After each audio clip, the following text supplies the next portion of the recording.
Okay, recording. Bella's recording. This is scene 37, take 4. Scene 37, take 4. Scene 37, take 4. 3, 2, 1. Action. Then he's not beaten. Oh, merciful God. What am I thinking? As if he hadn't done enough to destroy. Oh, the mad fool I wish he was. I didn't mean it, Mother. I didn't. A shot. You know I didn't mean it, Mother. Oh, a shot. Oh, God help us, he's killed Jamie. No, not Jamie. I can't bear waiting, I have to know.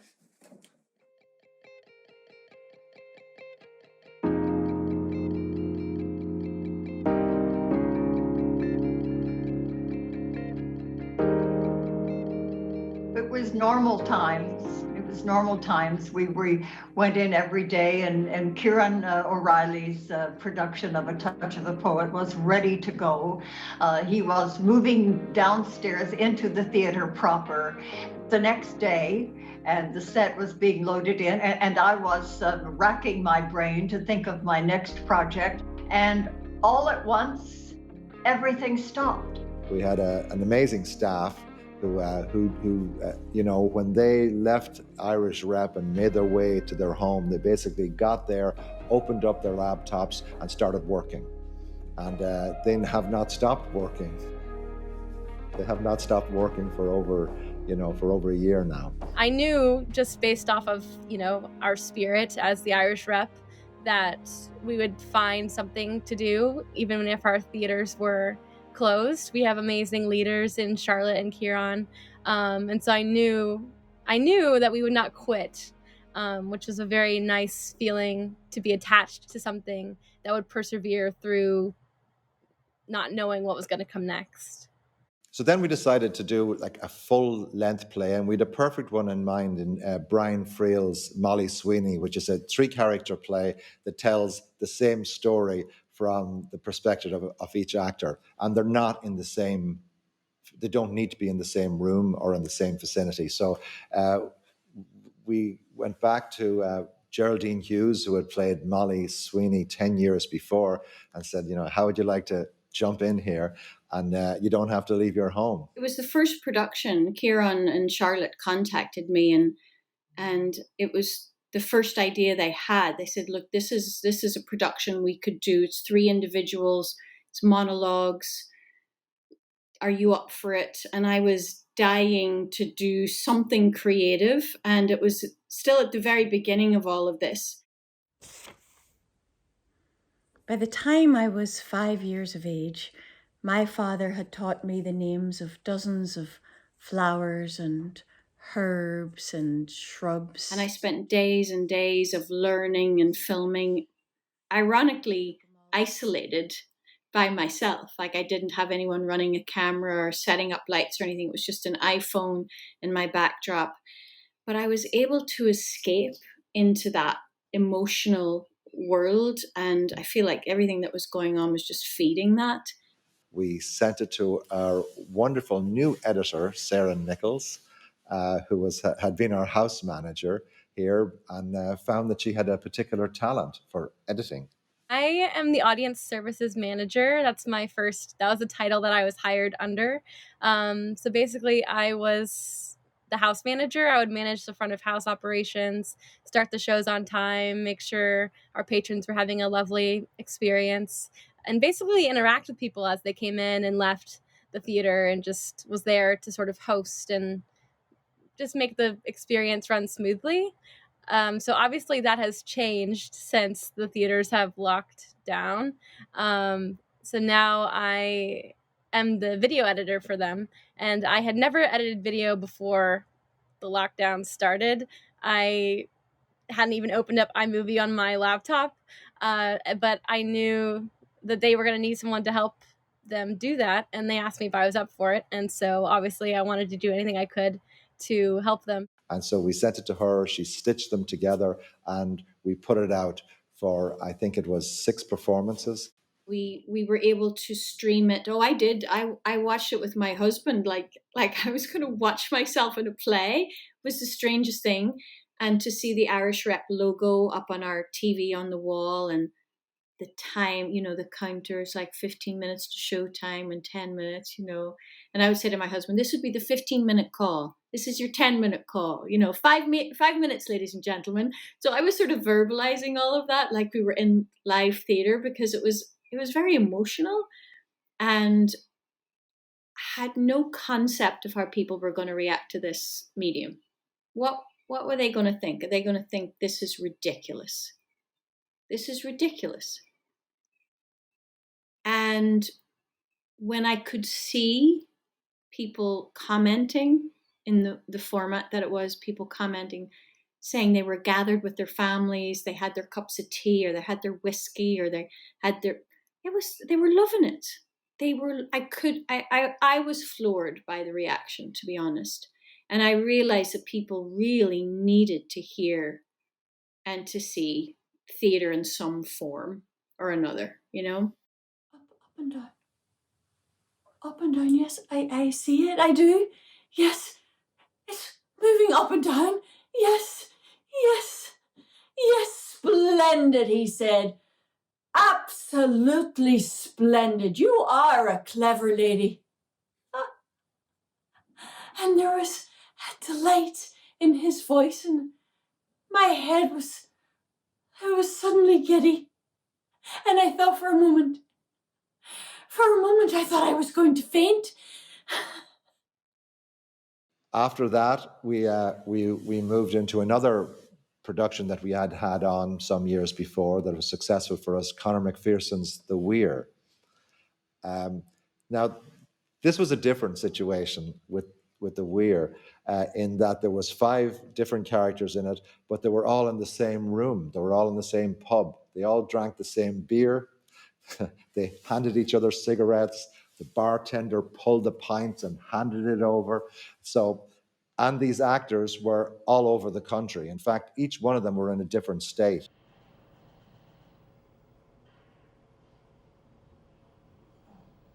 It was this, like, how are we going to pull a pint from a counter in one place in New Jersey and hand it to somebody who's in North Carolina, and make sure that it has the same amount of froth on the pint as it was when it left New Jersey by the time it got to North Carolina. So these were the challenges we had in this new format that we were doing, and it was so new to us.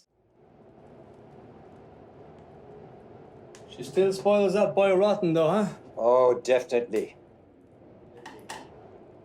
Oh, yeah. That's an awful lot. It's not really. There's no law says you have to drink it all. I think adding the green screens was important in 2 ways. It made you stand still, and it made you focus. Standing still and delivering lines is not easy. People tend to cover up their insecurities by making a this or doing that, like I'm doing now. But standing still and being forced to focus has been a learning experience. It has been one for me, and it has been one for the actors. It was fascinating, really, to watch them rehearse and then to film their scenes together, because I think in particular, at least in my experience, theatrical actors thrive on being in the same room together and, you know, feeding off of that energy that they're all giving to each other. So for them not to have that, I think, was a major struggle. And we tried to recreate that, obviously, through Zoom. But, you know, it's just so different interacting with people on a screen versus in the actual room itself. So it was very interesting to see how they sort of came up with their own solutions. Like a rum-soaked trooper brawling before a brothel on a Saturday night, puking in the gutter. Father, don't. We wasn't in condition. We have been. But they knocked us senseless, rode us to the station and locked us up. We'd be there yet about half an hour, made them turn us loose. Phase Reggie's got influence small times him. He was afraid the rail would get in the paper and would shame on him.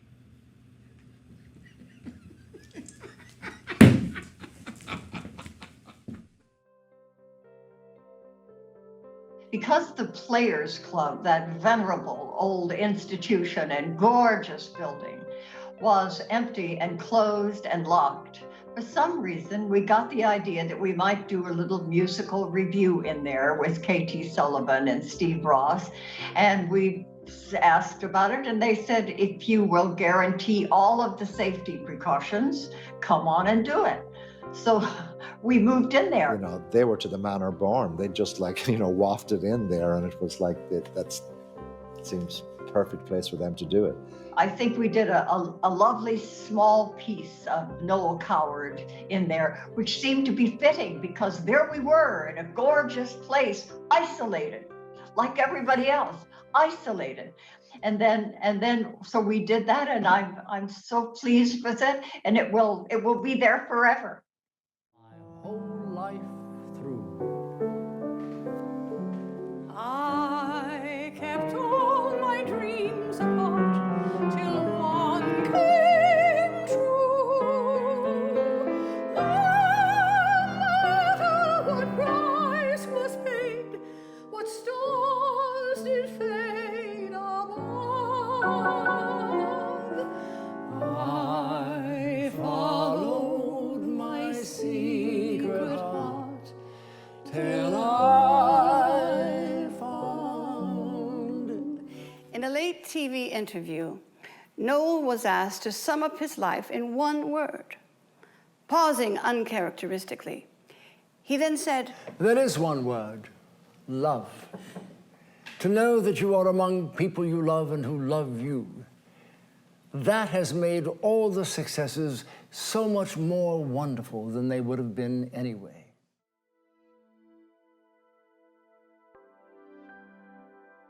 For the first time in a very long time, I was able to pause and reflect on my life, my career, the people in my life, and the work that I've been doing. And that's actually helped me in projects moving forward. The challenges got even increased as we moved on into our season because we had the audacity to decide to do a full-fledged musical for around the holiday time, Meet Me in St. Louis. It had a cast of 13, it had an orchestra of 6, and again, everybody scattered all over the country.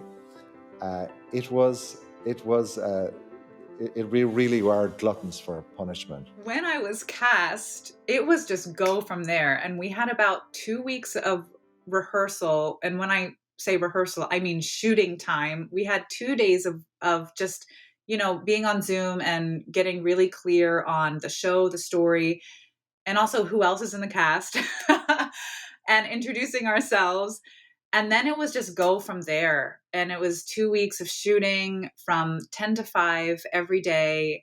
Sometimes we'd run over, sometimes we'd run later because we were learning as we were going. We were working on our feet.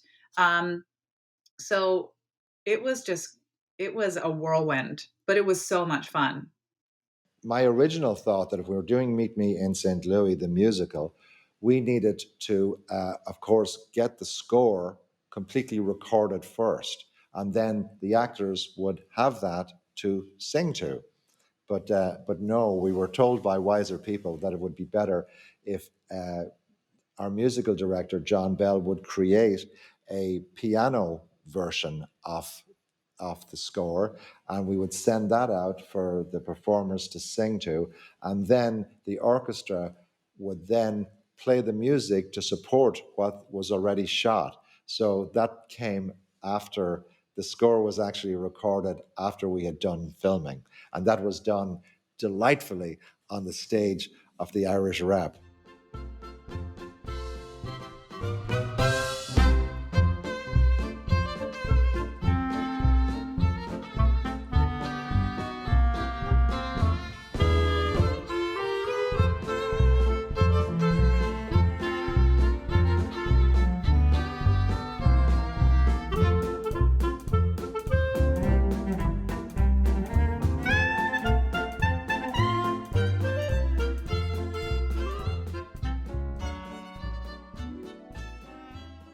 Seeing the lights come up on John Bell at that piano And those people sitting there in their masks was something I will never forget. It was one of the best moments of the past year.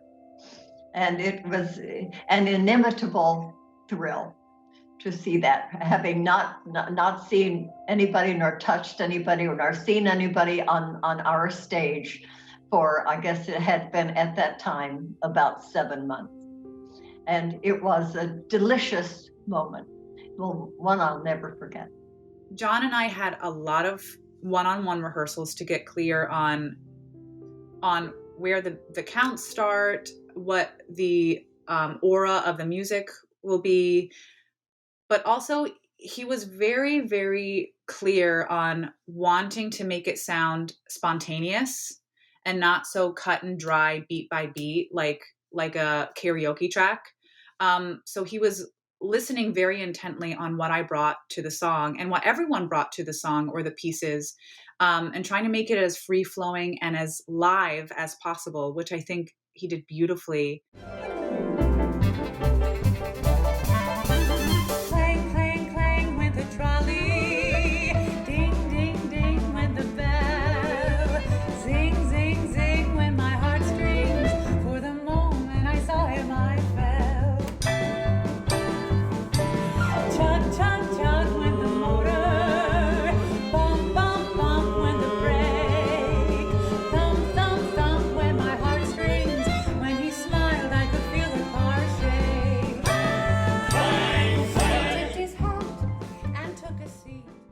The body of work that we've done this year, even though I don't know that we fully intended it to be, but it so much of it is about isolation. You could pick like any of these plays. The Weir is really four kind of lonely farmers who converge on a pub every night and meet, and a girl comes in and tells an even more isolated, lonely story.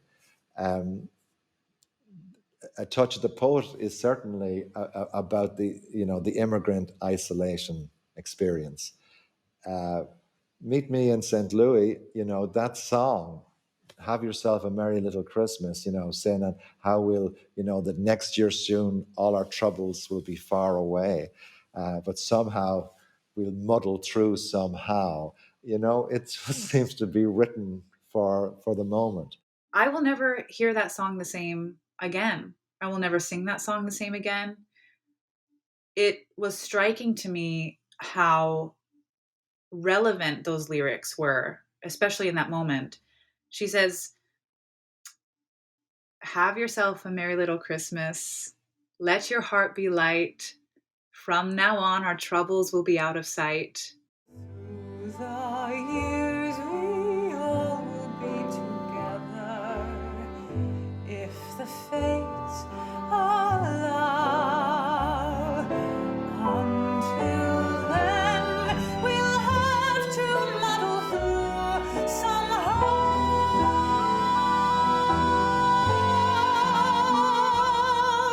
So have your son a merry little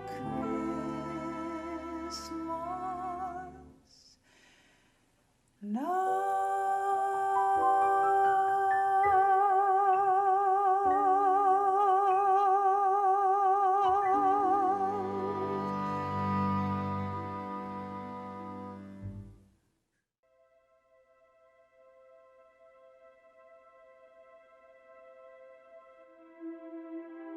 It was not easy, but it was fun. I've had a blast making the transition from house manager to video editor. It's something I never would have imagined because, I didn't really work on my computer before the lockdown started. And so to move from, having my laptop open for 5 hours a week to, being on it all day long and making these pieces of art through the computer was just something that I didn't think was on my life path, but it is. And sort of that's a beautiful thing about the Irish Rep too, is that we all tend to just go with the flow and sort of follow what it is that's needed. What this has informed us, I think, is that filming theatre and documenting it in this way is possible, and it can reach people who maybe can't afford to get to the theatre, who don't live next to a theatre, who live in other countries, who live in underprivileged, deprived areas that crave this kind of thing, that crave theatre, that crave plays. It's the story that brings us together. It's the connections that bring us together. And even though in this capacity, in this digital world, we weren't in the same room, we still connected very, very deeply with each other. I have friends now that I wouldn't have met pre-pandemic, and this is a silver lining that brought us together. Sometimes we jokingly call ourselves, the seat of our pants productions, and that's kind of a lot of what this is sometimes. And you just go and you make it happen, because you can make it happen just then and just get it out there. And honestly, do not talk about it too long, because there are so many reasons to talk yourself out of doing anything, and anybody can wait for a brighter day, and when the lights will come up and we can all come back and we can do it in a form that we all know. But then we would have done nothing, I'm not ashamed to say that I think we've been good. I think we've tried our best, and we've done close to our best to keep going, and I hope we've been a tiny little inspiration to keep going, because it has meant something very important to us, and I hope it's been important to other people along the way.